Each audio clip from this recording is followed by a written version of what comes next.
Nothing can harm you or make you suffer in this world. You only suffer because of your thoughts.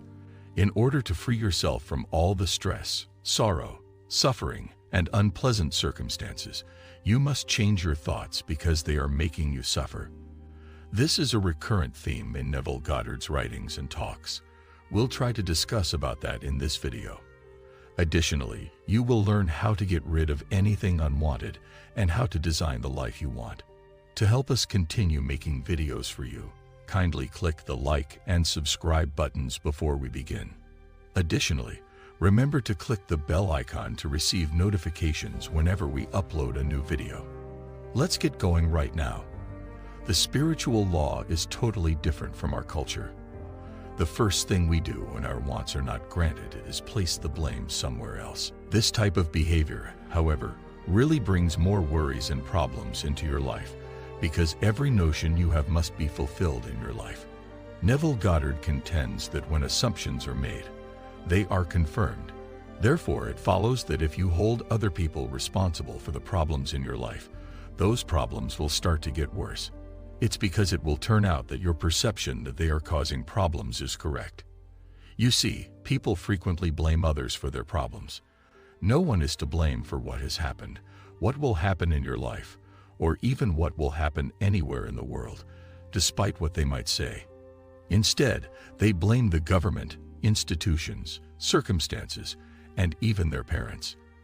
Your acts or the circumstances in your life are not even under your control. If you assign blame to others or to yourself, you need to understand the I am principle, which holds that no one is responsible for anything. Not even you are at fault. Your consciousness or awareness is the only thing that can explain all occurrences and happenings. The cause of everything is consequently your consciousness. According to Neville Goddard, the sense of being or what I am is the only reality.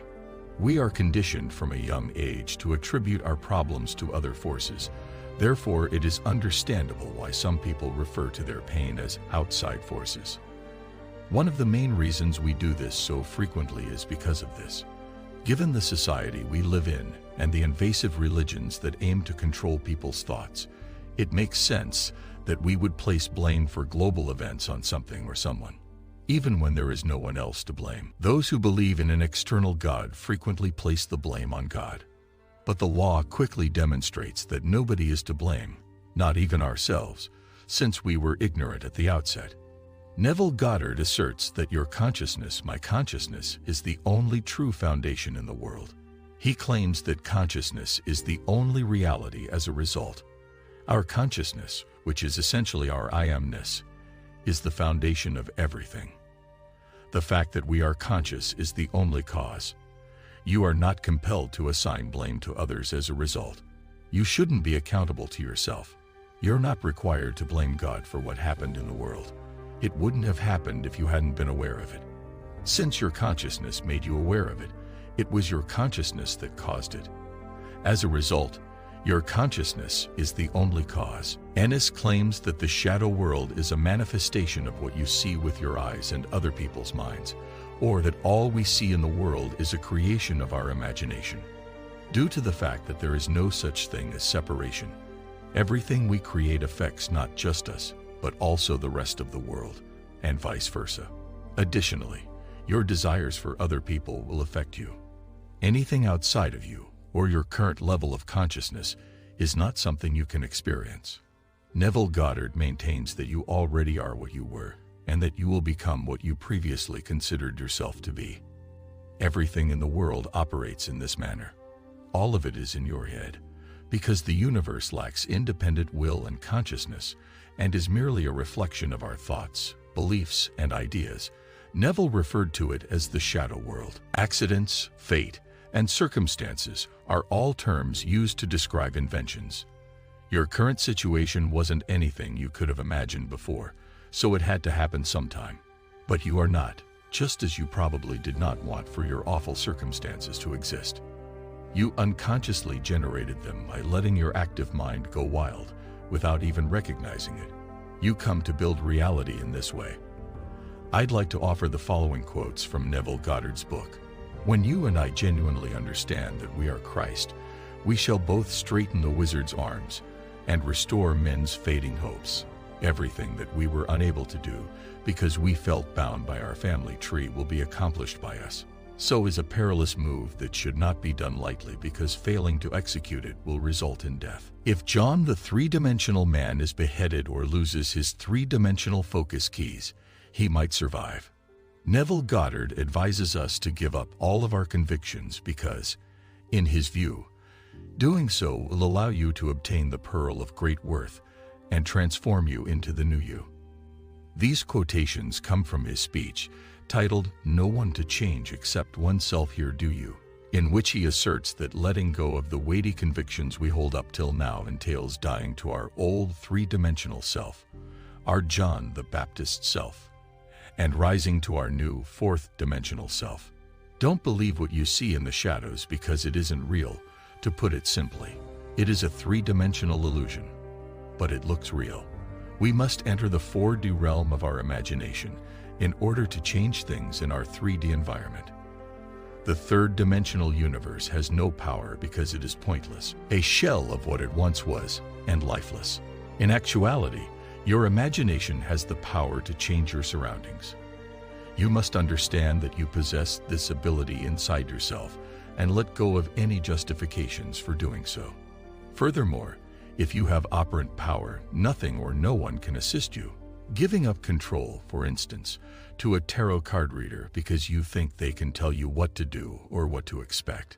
It also demonstrates that you think you are independent of your surroundings. The only person who can accurately characterize your life is you. When you believe that something or someone that has more power than you is actually God, you give up your power. Your entire existence and surroundings are entirely your creation. I don't care what men think, proclaims Neville Goddard. Because of your self-perceptions, you are the only one for whom it is interesting. How do you feel about who you are inside? Can you answer, "I am Christ"? Please, where you are in life will be determined by your response or degree of understanding. Do you consider yourself to be a man from a specific family, ethnic group, nation, etc.? Do you really think that you will have to deal with notions if they appear in your reality as a result of your inner nature? You alone are responsible for your entire universe and everything in it. Many people struggle to understand this concept, but once you do, you will be unstoppable. Now, that doesn't always mean that your desires can't be fulfilled just because your current situation doesn't align with them. It simply means that your circumstances don't line up with your goals.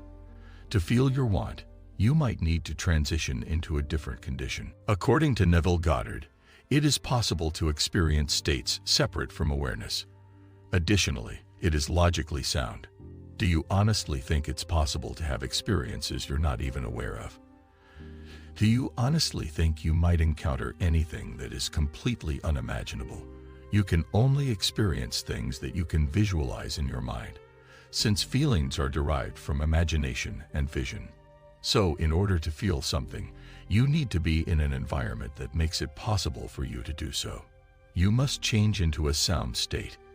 If you want to be healthy, you must attain the state of wealth. If you want to be wealthy, you must advance to the level of success. To succeed, you must adopt the state of being in a relationship with the person you actually want to spend the rest of your life with. Different approaches are used by members of the manifestation community. Either visualization or affirmations are used.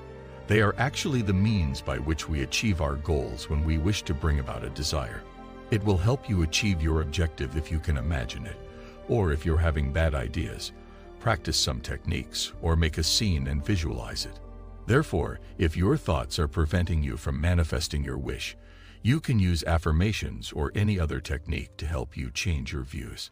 If you are living a life that you don't want to be living, you may change it by changing your consciousness and imagination. You can change how you feel right now by changing your consciousness.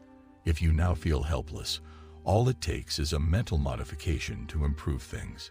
You must immediately enter that state, since nothing on earth can stop you from achieving your goal once you get there. You are your desire when you get to this point, since your goal has always been a